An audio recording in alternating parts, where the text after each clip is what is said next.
La plage Le Rigolet pourrait bien devenir la plus achalandée du lac Saint-Jean en 2020. Elle est ouverte au grand public 7 jours sur 7, contrairement à d'autres, comme celle du camping Bellé, où seuls les campeurs y ont accès. Quand on a su qu'il y avait des plages qui ne rouvriront pas, je vous dirais qu'à la ville, on s'est mis tout de suite à l'œuvre. Avant d'avoir des problèmes, on a dit on va mettre une politique en place.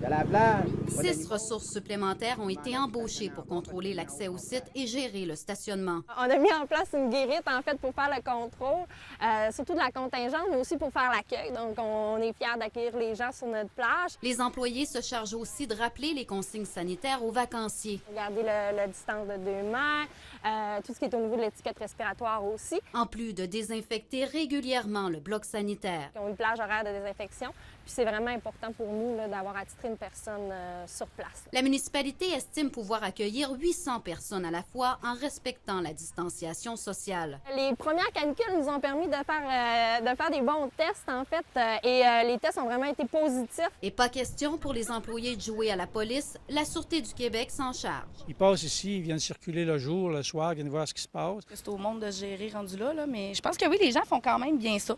Quand même, c'est surprenant. On est chanceux d'avoir ces richesses-là.